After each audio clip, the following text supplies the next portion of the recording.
Good afternoon and welcome back to Break the Glass. My name is Saj and I'm the Director of Operations at the NAS Legacy Foundation. The foundation aims to support young people throughout education, encourages positive integration and facilitates interfaith relations. We do this via our diversity program, the NAS Bukhari program and our interfaith gatherings. Information on all our programs can be found on our website, naslegacy.org. Break the Glass is brought to you by Rising Girl and NAS Legacy. And today I'll be co-hosting with Em. Hello everyone and welcome to another series of Break the Glass. We are super excited about how well this has gone and about our guest today. I am Em Hashmi. I'm the founder of Rising Girl, which is a charity that helps to educate, empower and inspire young women aged 11 to 18 in schools in the UK through our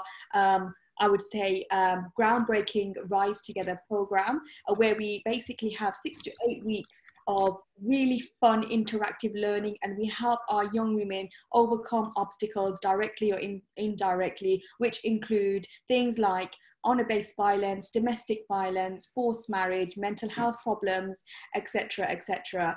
We do continuous evaluations, and we find out that actually a lot of the girls are now wanting to stay on in education. And also we have peer-to-peer learning and our Rise Together Teach the Teacher program. That's our UK program, and we're about to launch our international program in September, all being well. So throughout this series, we will hear from speakers and trailblazers who have faced abuse, prejudice and challenged discrimination throughout their lives. We will be running these powerful talks throughout the summer. Videos from the installments of all our Break the Glass webinars is available on the NAS Legacy and Rising Girl Facebook pages. Please feel free to tweet about today's session using the hashtag BreakTheGlass, tagging Rising Girl and NAS Legacy. If you have any questions, please submit them through the Q&A box, which should be at the bottom of your screen. And the chat box will remain open throughout the session. For our viewers on Facebook, we will be monitoring the comment section, so please feel free to submit your questions there. So, over to our guest today. Today, we are super excited to be joined by a woman who has broken glass ceilings her whole life. She was the first elected African Caribbean woman to become the government minister, was the first MP to use sign language in the chamber, and has been awarded the much sought after Patchwork Foundation MP of the Year 2017. We are so excited to welcome with us superhero, Dawn Butler MP. Hey, so wonderful to join you all. Thank you so much to NAS Legacy Foundation and Rising Girl. And I've decided to stand for this Zoom. Normally I'm kind of sitting down doing the Zoom, and I've decided to stand. So I thought that would give me more energy and I can use my hands. You know, I'm a kind of handsy person. This social distancing affects me a lot actually, because I'm actually quite a hugger. But anyway. Break the glass. What does it mean and how do we do it? So I thought I'd start very quickly and talk about me growing up and the kind of child that I was. I remember my first incident, if you like, at school was probably when I was around the age of 7 years old. And I remember going into school and they'd said, what did you do in your summer holidays? And I remember saying, well, my parents took me to Jamaica and I saw cockroaches that flew. And the teacher looked at me and she said, cockroaches don't fly. And I was like, yes, they do. I saw it fly, it scared me. So I know that they fly.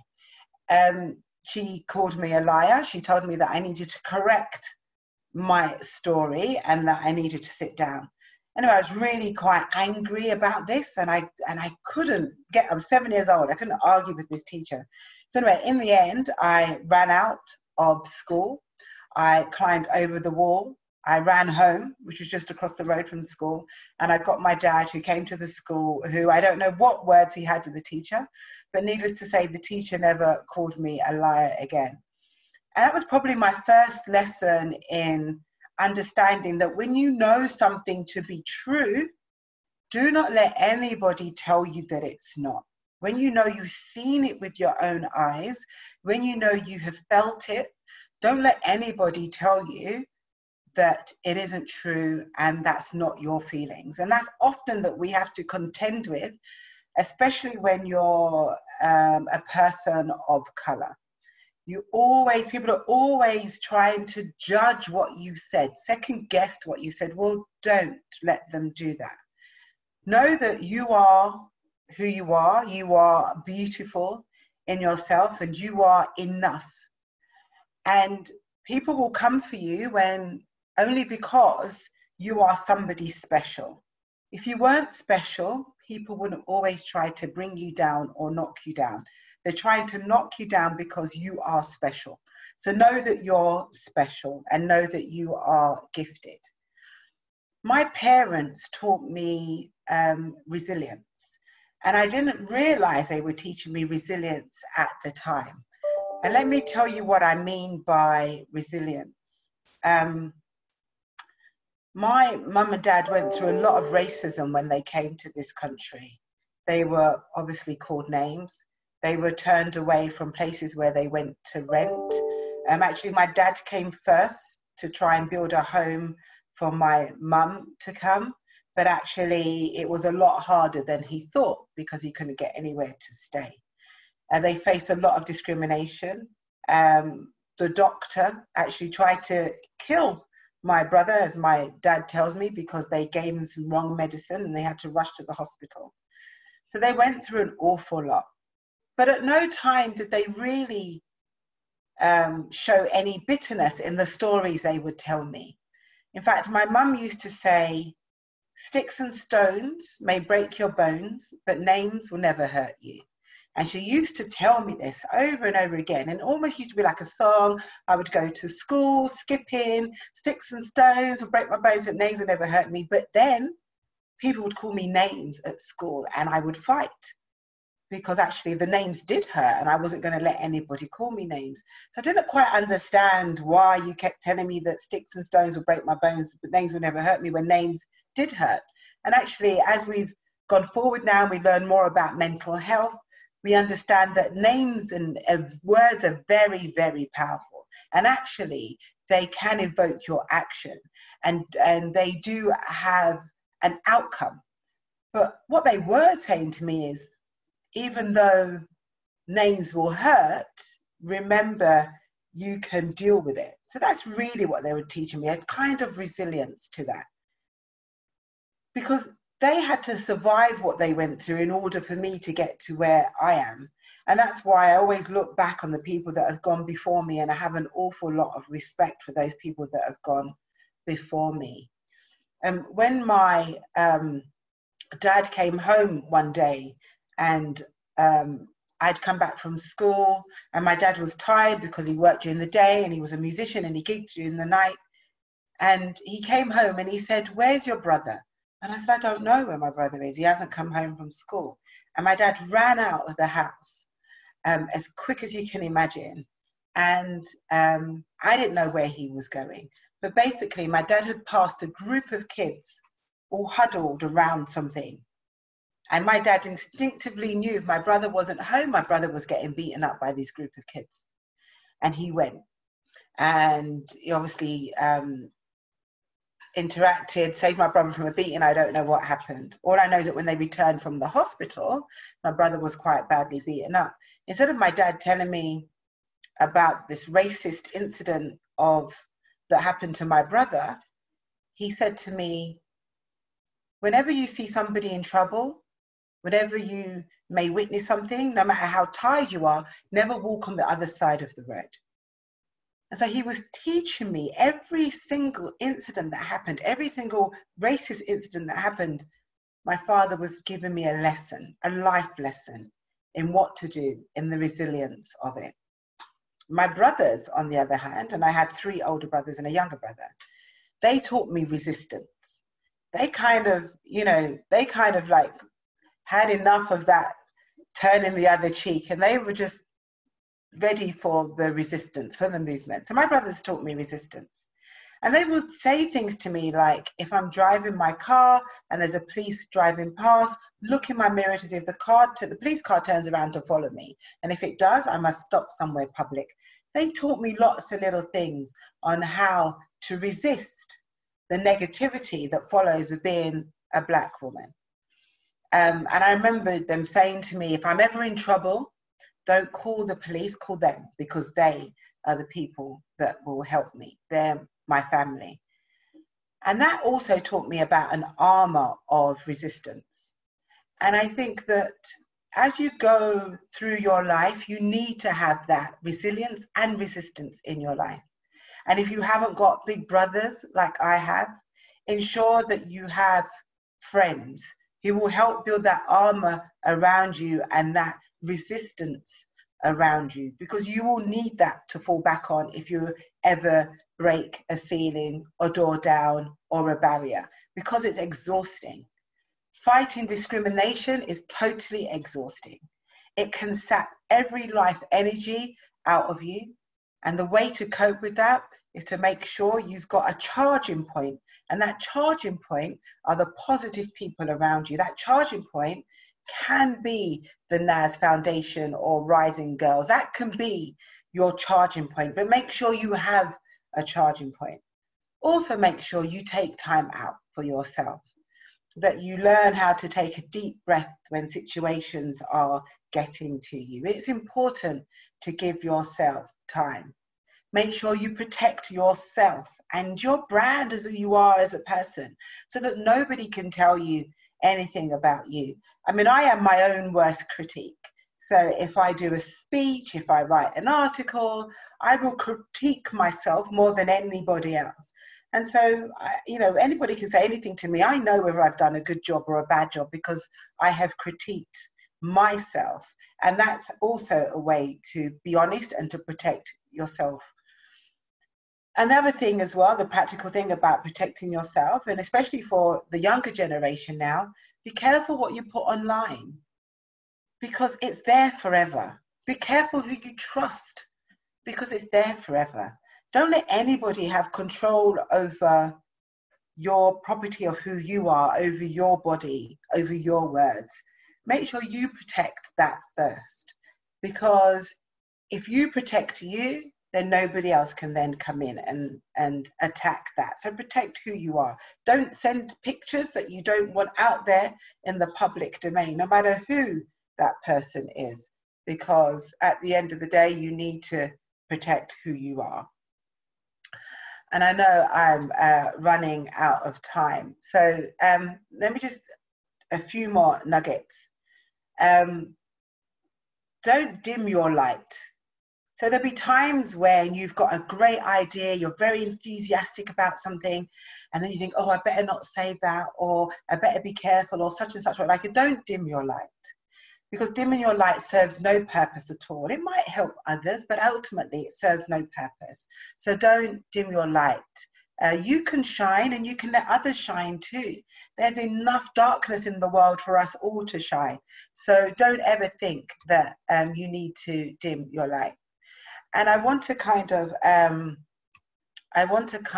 end on some words from Maya Angelou, who's one of my favorite poets. And she says this. She says, pretty women, oh, this is my adaptation of her poem, by the way. So she says, pretty women wonder where my secret lies. I'm not built to a size 10 or supermodel size, but when I start to tell them, they think I'm telling lies. I say, it's in the reach of my arms, the span of my hips, the curl of my lips. I am a woman, phenomenally, phenomenal woman, and me. I walk into a room just as cool as you please, and many try to cut me down to my knees. They can't touch my inner mystery. I say, it's the fire in my eyes and the flash of my teeth, the swing in my waist and the joy in my feet. I am a phenomenal woman, phenomenal women, and me. Now you understand just why my head's not bowed. I don't shout or jump about or have to talk real loud. but when you see me passing, it ought to make you proud. I say, it's in the click of my heels, the kink of my hair, the palm of my hand, the need for my care, because I am phenomenal woman, phenomenal women, and me. Thank you very much.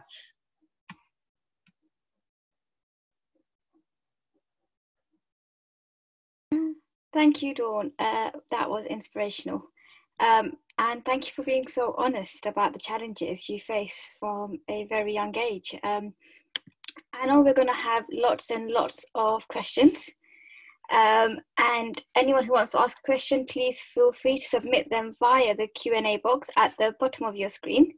And the Q&A will be facilitated by my co-host, Em. That was amazing. I'm actually completely inspired, I have to say. I wasn't sure what story you were going to go into because I've read so much about you, but really you're such an inspiration. And I myself have a million questions. So let's start at the beginning. Let's start by inspiring these young people. They see you as this huge role model. They see something similar in you that they are right now. If they wanted to follow your path, what advice would you give to them? I'd say that first of all, I'll be honest, it's not easy. It's really tough, and there will be battles that you'll have to fight, and there'll be battles that you think, how comes I'm fighting this? Politics is supposed to be an arena where equality is enshrined in whatever we do, but that's not the case.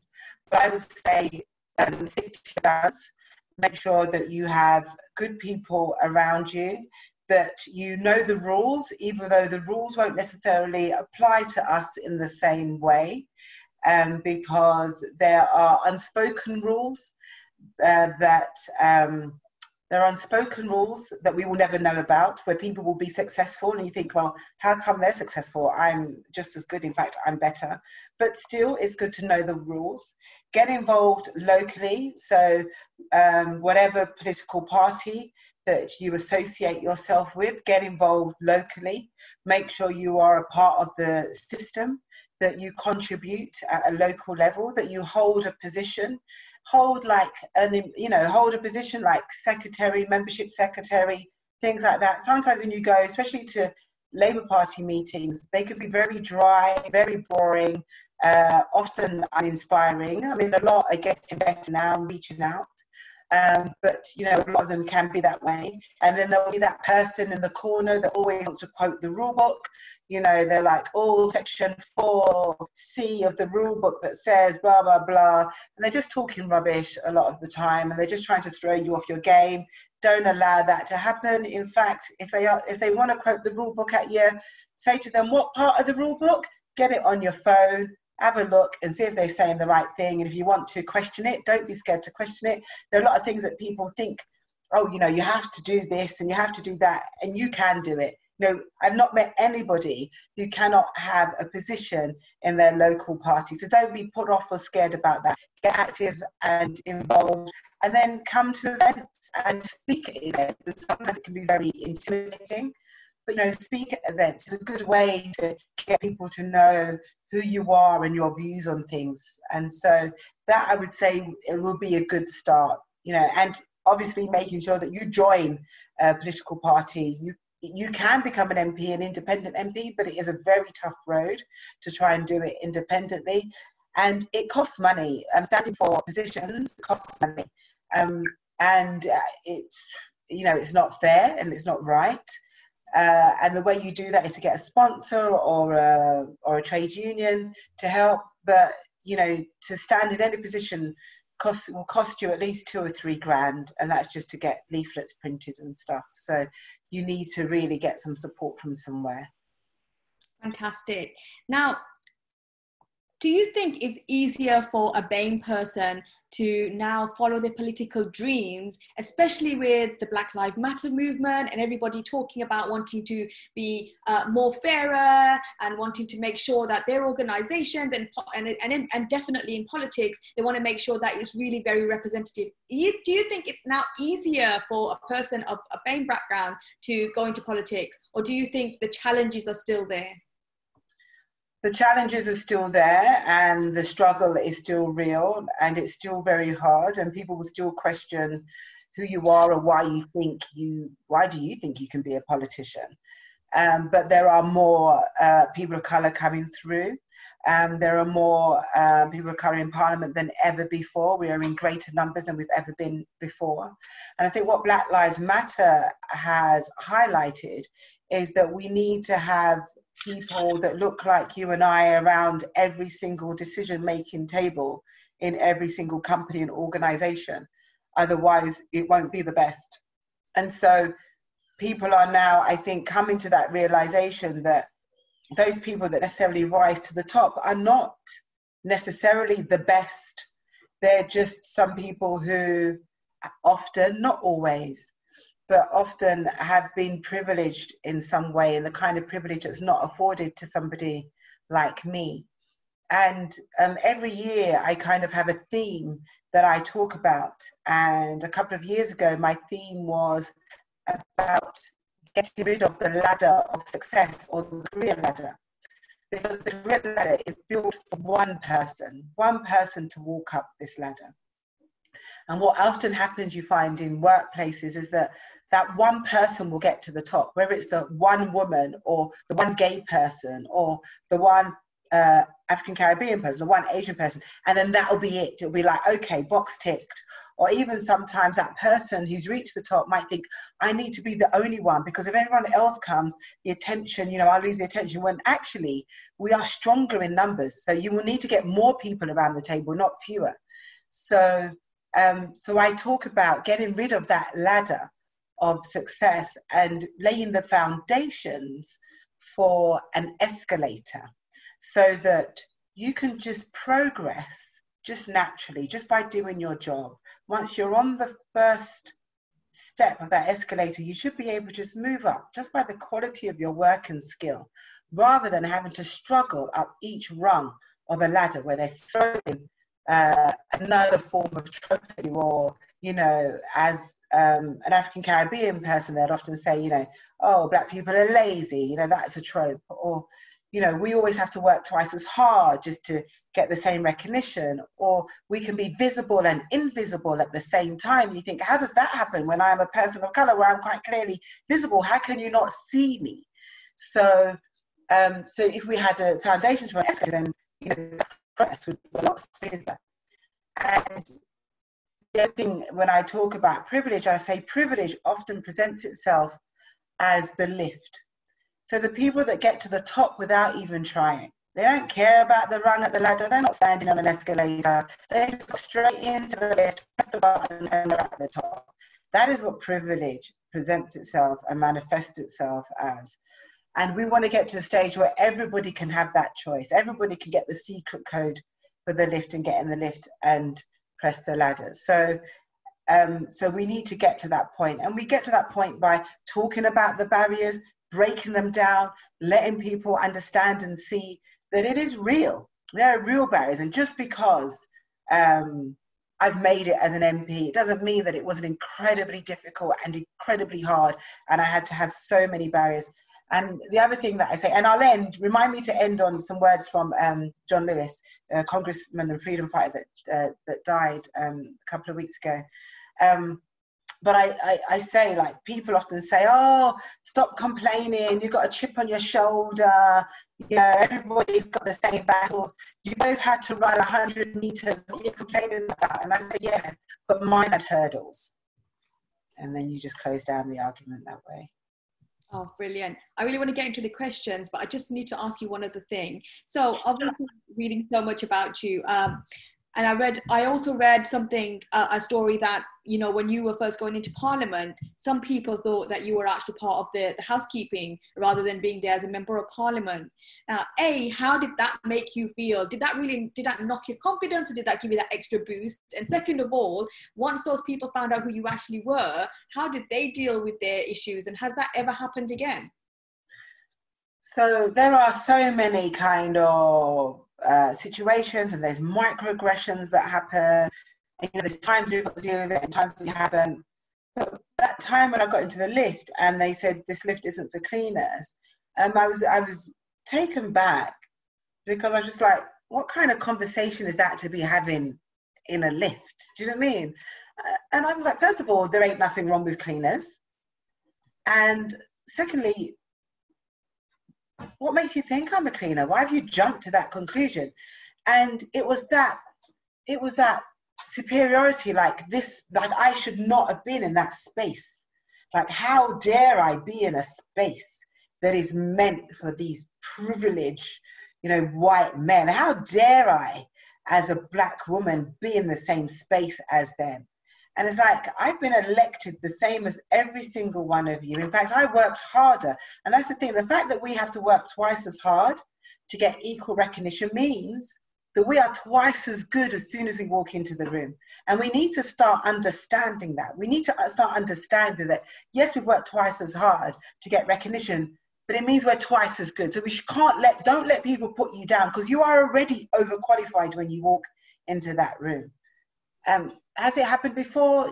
Yeah, you get microaggressions all the time. You know, I can walk into Parliament and get questioned about who I am, whether an MP.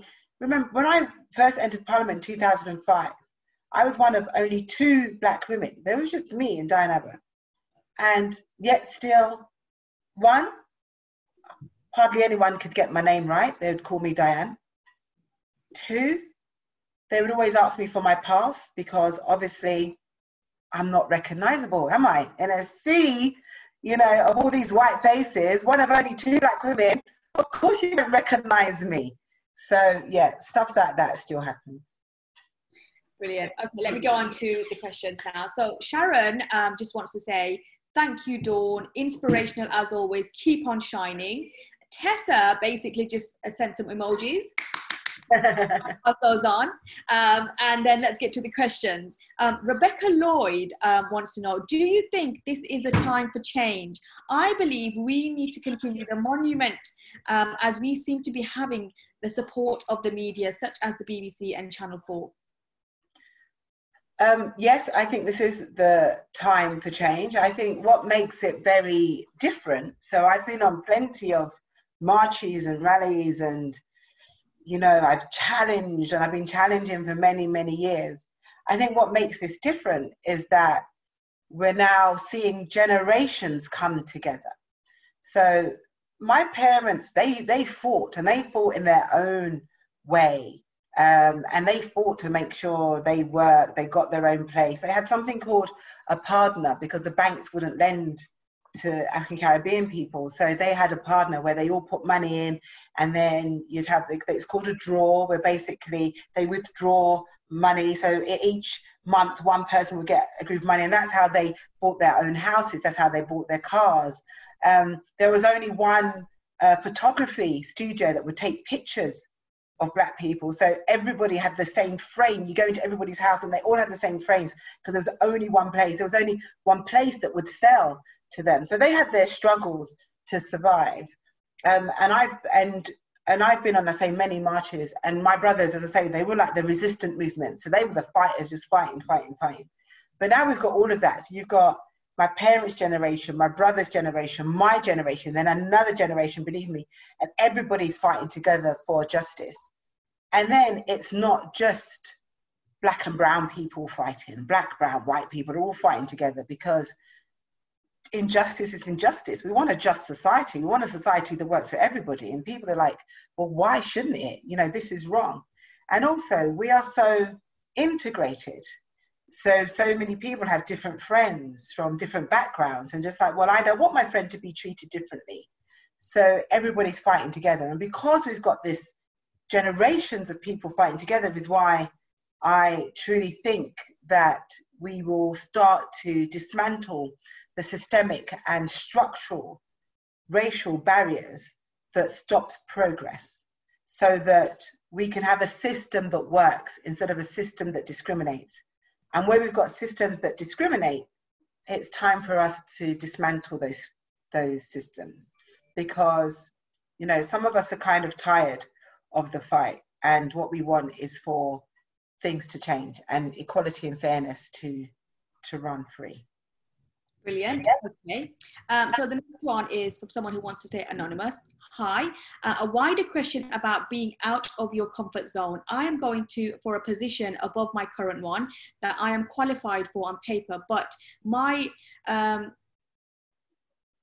have a slight concern about applying. I am a BAME woman, young from the role, and currently, do you have any advice for her? So basically, I think she's asking, should she apply for something that she feels that may not necessarily fit her because of the way she looks and the way she is, or should she just crack on and break that glass ceiling? 100% apply. If you can do it, if you feel that you are qualified to do it, then absolutely apply. It's not your problem if they don't see your greatness. It's not your problem if they discriminate against you. So you have to ensure that you go and you put your best foot forward, and you do the best interview that you can possibly do. And it's up to them to question themselves. It's not up to you to second guess yourself. You know you're good, then do it. If at the end of the day you don't get the job, or you don't get whatever you're applying for, write to them and say, why is it that I didn't get the job? And let them explain to you why you didn't get the job. We know, for instance, that if we have blind name recruitment, then instead of out of every 20 or 30 applications, African, Caribbean and Asian people only have to send 6 like everybody else. So we know the discrimination exists. It's not something that we haven't got a chip on our shoulder. It's just the reality. So it might mean that this person is the one who has to help to break down that barrier, has to help that organization see that they are discriminating against you because of your name or the color of your skin or your religion. I mean, because that's the other thing. Sometimes these jobs, you go for a job and the interviewer is thinking, I wonder if I can see myself having a pint with that person down the pub. And they might think, oh my God, that person's a Muslim, they don't drink. And then they start thinking ahead to all the barriers that might be, that might come into play. So it might take for you to expose that. But don't, there's a saying like, of course we're going to be scared. I mean, there's times when I'm scared, but feel the fear and do it anyway. And I would say that, feel the fear and do it anyway, and fight through that fear. Brilliant. Okay, so we have another one. So I'm going to be a little bit careful because they are naming a company, so I will not name the company. And I do apologize if I pronounce your name wrong. So it's Nakalokai, okay. So said, thank you, Dawn. Very deep. So she's fighting with an organization because she believes that one of her neighbors is racist and uses hate crime. She said she has informed this particular organization, but they inform her that they need evidence. And she believes that they just don't believe her. And she said, what can she do? And on that one as well, I mean, I'm sure you can reach out to Dawn's office for further advice on this. But I mean, I'm sure lots of people feel that they have had racial abuse and they're just not being listened to. So it might be a wider question. Yeah, so this is the other reason why I think this Black Lives Matter is important, because your mobile phone all of a sudden has so many uses and has become a freedom fighter's tool of justice, because we are able to record what is happening. And because we're able to record what was happening, it's harder for people to deny. So in my brother's time, they didn't have a way of recording really what was happening to them every single time. So there was always additional questions. Are you sure? Are you sure you didn't provoke the situation? Are you sure they said that? Are you sure they mishandled you? But because we can now record it, means we can say, yes, we are sure. Here you go, have a look. And so you may need to record what is happening, keep a note of what is happening, make sure you identify everything that's happening and when it's happening. And then it's almost indisputable. You can say, look at all of this stuff that's happening, and this is my evidence. And it is sad that sometimes we need to have evidence, but collate as much evidence as you possibly can. Brilliant. Okay, I mean, you've already answered this question, but they want to know again. So another one says, have you ever dealt with failure and setbacks in your career, and how have you overcome them? Because some people, they don't deal with failure very well and rejection, and they tend to just go back into their little hole, but you have just shined through that. So how have you dealt with that? I mean, of course, I mean, I'm like everybody. I don't like failure. I'm like everybody. I don't like failure. I hate failing. I hate not winning, actually, not failing. Because what I say is, I don't lose, I learn. So when I stood and I didn't win, I was like, that's cool. I learned a lot from that. Now I know how to do it better next time. So I don't lose, I learn. Don't, you know, it's not how many times that they knock you down, it's how many times you get back up again. And I truly believe that. You don't let people knock you down and you stay down. Oh no, because then they've won. Why would you let somebody win? Why would you let somebody take away your power? That's just you know, that's just a stepping stone on the way to discovering your true greatness. I say to people, if somebody's negative, I mean, there's a lot of negativity that people throw my way. If somebody's negative, I say this, see yourself as a superpower. See yourself as a superpower. And because you're so amazing and so great, people are throwing like kryptonite at you, trying to weaken you all the time. And what you have to do is you have to put that kryptonite in a lead box and you have to stand on it. Yeah. And so every time somebody's throwing negativity at you, you put it in another box and you stand on it. And so the more they throw at you, the taller you become. And so you deal with it that way. You take the lessons, you learn from it, and you build yourself. And you don't let anybody get to you. And when it does get to you, because there'll be times when it gets to you, when it does get to you, don't let them see that it's gotten to you. Go somewhere else. Go into your protected circle. And then say, look, this really got to me. And get charged up from your charging point. But don't let them ever see that they've gotten to you. Don't give them that satisfaction. Really, really good advice there. So this is a really good question, actually. Someone who wants to stay anonymous, but I think it's a great question. I am concerned about the lack of Black people in my team. I am not in a role that directly recruits. How can I help to turn this around? And this is the problem that really has been highlighted with the brutal lynching of George Floyd, in that people who are the only Black person in the group has been put under so much pressure. Everybody's asking them, how do you feel? You know, what can we do? You know, and it's just so much pressure when we were still grieving and processing the fact that we've just witnessed killing in front of our eyes. And so how do you deal with it is by highlighting now during Black Lives Matter, because this is the ideal time to highlight it, right? So you highlight it and you say, do you realize that I am the only person of color, or I'm the only African Caribbean person, or I'm the only Asian person here in this workforce? Why do you think that is? And get them to question why it is that they've only got one person. So get the organization to question.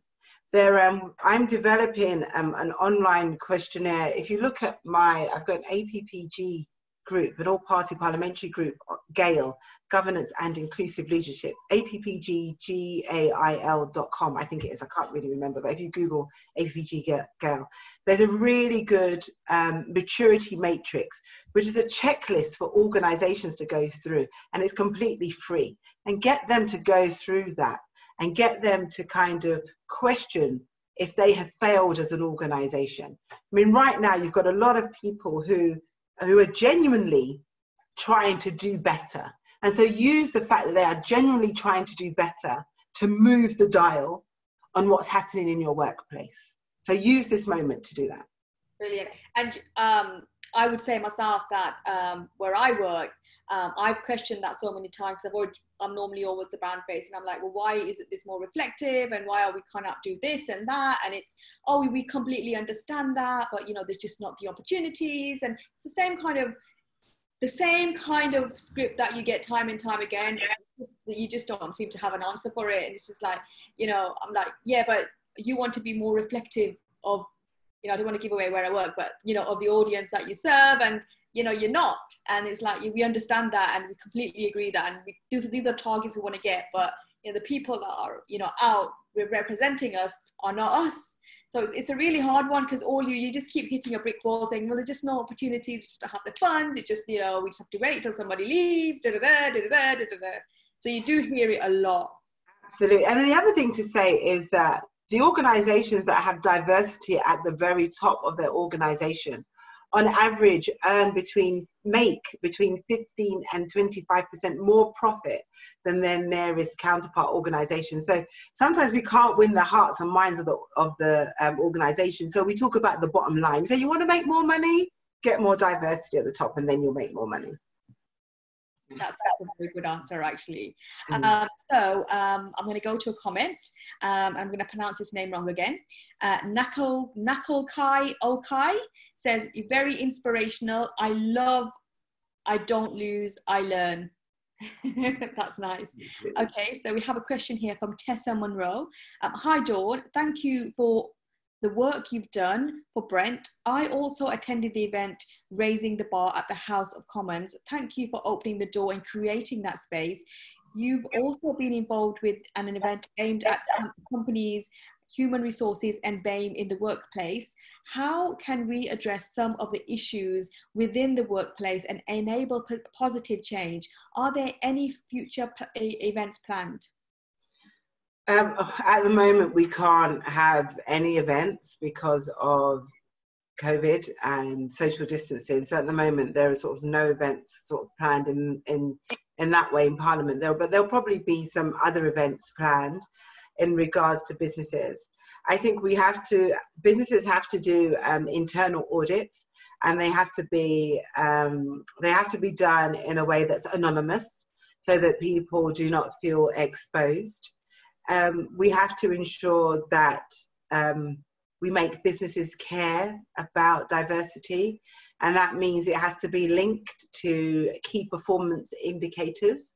So it has to be linked to money. And so it has to be somebody's job to make the place more diverse, and they get paid more, and then they show better interest in making it happen. And as I say, use this Black Lives Matter time to get people and businesses to question what they're doing and how they're doing it. And we want people to look back. And I say this, say to your boss, say like, when the history books are written, say, this Black Lives Matter movement, the brutal lynching of a black man by a white police officer, get into a conversation with them about it, because, they'll be getting into this conversation with you and you're having this talk. And, just say to them, like, when the history books are written, what do you think they'll say? What do you think will be written besides our company's name? Just ask them that question and see what they come out with. It's a good conversation starter. That is really good, actually. So Pauline Thomas is asking, racism has made some people from the BAME community to become singular and fighting for their own positions. This means they are frightened of opening the door of other BAMEs. What advice can you give them? There's no point in us fighting each other. There's no point in, and this is why equality matters. Equality is equality. And this is why you fight for everybody's rights. You don't just fight for your own rights. It serves you no purpose fighting for your own rights, because then there's no point in you being the only one. So you fight for everybody's rights. So you fight for women's rights. You fight for LGBTQI+ rights. You fight for Muslim rights. You fight for everybody's rights. Just fight for everybody who is struggling to have their voices heard. because that way we become stronger and we become more united. Sometimes people are of this misunderstanding that there only needs to be one of us. There's a very small pie that I can't afford to share this pie with somebody else, whereas we can actually make the pie bigger and we all get business. So don't be afraid of opening the doors and letting other people in. And this is why I say get rid of the ladder, have an escalator, aim towards the lift. Because the more people there are around the table, A, the better decision makers that they will be. B, the less pressure there is on you to have all the answers or to perform. You know, and the less pressure it is on you to fight discrimination and racism. So if I get tired of fighting the racism, I can give a nudge to one of my other sisters and say, look, you take on this fight for me because I ain't got that energy today to take on this fight. You know, and they'll take on the fight. I don't have to do the fighting by myself anymore because I've got loads of sisters there to do it. I've got, you know, Belle, Marsha, Florence, you know, there's loads now, which is cool. So I don't have to do all the fighting by myself. They can take on issues and then I can go and take on another issue. And so, you know, don't aim to be the only one. It's not enough to be the only one. It's great. Oh God, I'm the first. I am the first Black woman to have ever been at the dispatch box in government. I'm the first. Being the first is amazing, but I shouldn't be the last. And it means nothing to me just to be the first if I didn't help others come behind me. And that to me is when you know you're doing good, you're doing well, when others are coming up behind you. Great. So I'm going to ask you two questions here. One question I want to ask you is, I was watching the CDX Live that the BBC hosted last week with Miranda and June, the head of diversity there. And they had a 2-day festival. And some of the artists, some of the Black artists mentioned something that I found really interesting, which I'd love your kind of point of view. And it kind of had a hashtag going on Twitter as well. And they were saying that actually Black people should not be in the same umbrella as BAME. We should have our own identity. We should not be as part of BAME, because then you can't differentiate if you've given a position or helped out a Black person rise, because you're all in the same box. And you know, there was a hashtag going, I think it's called bomb the BAME. And I just wondered, do you think that that is the right path, or should we all be together fighting this? So there's a couple of things. Number one, I totally hate the term BAME. So I'll be completely honest with you. I totally hate that term. Number two, I remember when I was doing stuff with the police and I said, we were talking about the diversity. Oh yes, we've got hundreds, you know, and then I think, I was like, can you break that down for me? And then they were breaking it down in terms of Irish, and you know, it was really quite interesting. So there was and it's true, we are all, if you're going to label us all in that homogenous group, then yeah, then we all do come under that. But actually there were hardly any African Caribbean people, and there were hardly any Asian people, and so it's just like, well, actually it becomes quite meaningless if you're using it as a cover. And so, and we each have our different struggles. And so, but I understand that it comes from a good place. So it doesn't come from a bad place or a negative place.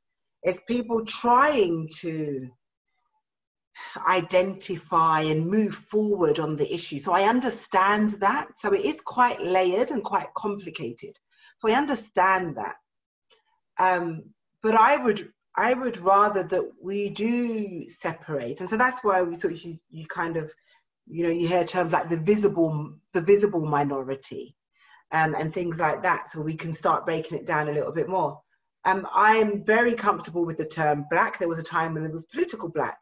And I come from that time. So I'm very comfortable with the term Black, but I also understand the arguments around the terminology Black as opposed to African Caribbean. So I'm very comfortable with the term African Caribbean. And that's why you say African Caribbean and Asian, or Black, brown and white people.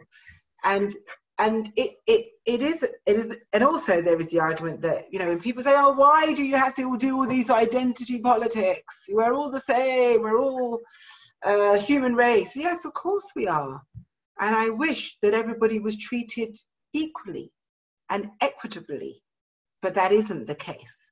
So until that is the case, we need to find a way to measure, identify, and readdress all of the inequalities that currently exist and happen. So I don't know what the solution is.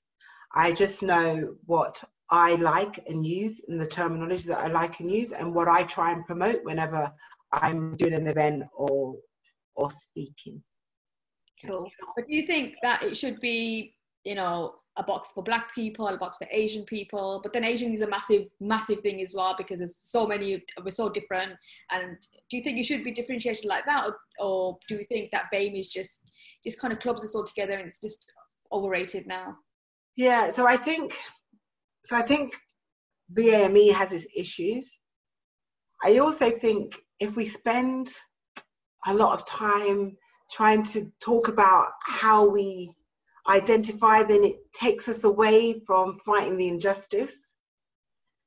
But I know the debate is currently being had, and I actually haven't got the solution, because I think like when we use people of color, I think I'm comfortable with that. Other people are not comfortable with that. That's another terminology that I'm comfortable with. But I think maybe we just need to get used to identifying people individually and dealing with the issues that come with that. Maybe we just need to do that. Cool. Brilliant. We're running out of time, so I'm going to ask you a few questions at the time. So this is the lady who asked about a role that she's going for. She said, thank you, Dawn. I asked the question regarding the job. I feel that your answer has inspired me, and by what you said, I'm going to keep banging on the door until they let me in. So thank you very much. The next one is from Rachel Lloyd. She said, what is your opinion on adding Black British history onto national curriculum? And I'm going to ask you another one with that. It says, hello, I am a young BAME woman. I constantly feel that I'll never get my foot in the door in an industry dominated by white men. How have you dealt with the imposter syndrome? So absolutely, in terms of Black British history, I fought for that. I think in 2006 got it written into law that Black history should be taught in schools. Unfortunately, that got translated to slavery. Slavery isn't Black history. So it actually interrupted a rich history of African Caribbean people, and it was enslavement. So I think, yes, it is absolutely vital that Black history is taught in schools and taught well, because at the moment we need to decolonize the history books, we need to decolonize history studies, and at the moment the way it's taught is to teach so that one group feels superior and another group feel inferior, and that needs to change. In regards to the imposter syndrome, so it happens to us all, right? So don't think it doesn't happen, or has never happened to me, because it does. And sometimes I would approach it by having an internal joke and laugh, internally. Sometimes I will, so when I know I'm walking into a particularly hostile environment or hostile room, I will do a couple of things, and it takes practice, but you can do it. First of all, I will own the room. So I will stand at the doorway of that room and I will own it. I will take it in.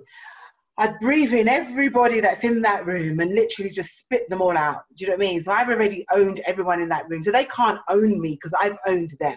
So when they come to me with their foolishness, as I like to say, I've already owned them. So they could come with their microaggressions. They can come with their contradictory statements. I've already owned them. So you think you're putting me down. I've already owned you. So you put your armor on before you go into the room. Don't go into the room, naked and unexpected. I mean, I know when I first entered Parliament and I was discriminated against, it was a shock to me. And I when I got home, I told myself off for letting my guard down and thinking that I wasn't going to face discrimination. How could I not face discrimination by walking into a male-dominated white space? How could I think I wouldn't face discrimination? So I kind of told myself off for letting my guard down. And so know that. And then you own that yourself. And then depends on your day. Don't always think you have to treat every situation the same. If you want to challenge it, challenge it. If you want to keep it for another day, keep it for another day. If you want to laugh in their face, laugh in their face. But do what you can cope with.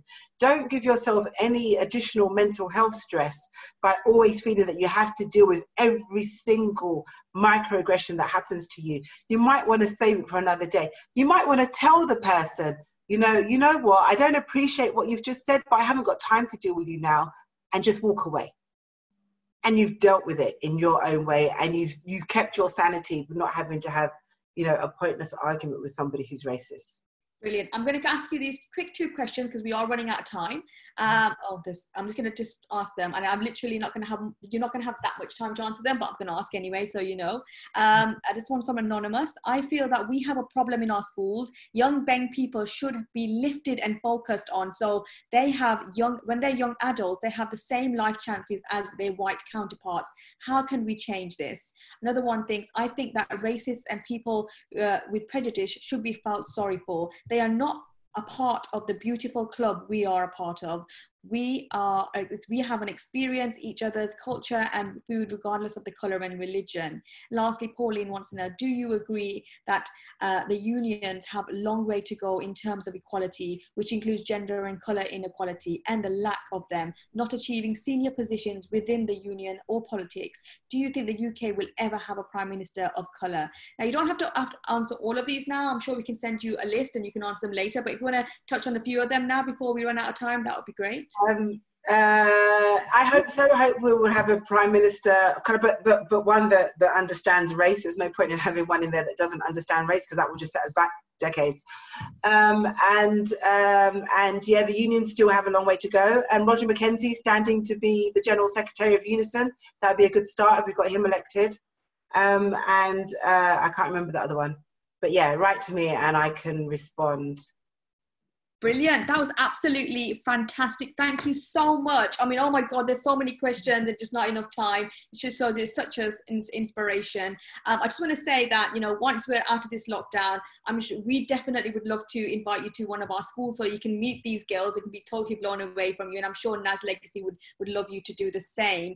So we're coming to the end, and I just want to say thank you very much for everyone joining us today. And a big, big thank you to our supporting partners, Inspiring Girls, Redbridge Council, and Fawcett Society. We hope that you can join us again next week at 11 a.m. when we will be joined by Britain's Got Talent finalist of 2020, Sarin Jangia. Joining details will be posted on our website and social media very soon. You can hashtag us and we will be tweeting Dawn as well. Thank you so much for joining us. Until then, goodbye. I'm just going to step in here. I'm going to end on the quote. Let me end on the quote that somebody I saw came up. Okay. John Lewis. Do not get lost in a sea of despair. Be hopeful. Be optimistic. We used to say that ours is not the struggle of one day, 1 week, or 1 year. Ours is a struggle of a lifetime, or even many lifetimes. And every one of us from every generation must do our part. And if we believe in the change that we seek, then it is easy to commit to doing all we can. Never ever be afraid to make some noise and get in good trouble, necessary trouble, because the responsibility is ours alone to build a better society and a more peaceful world. Thank you, Dawn. See you all next week. Bye. Bye.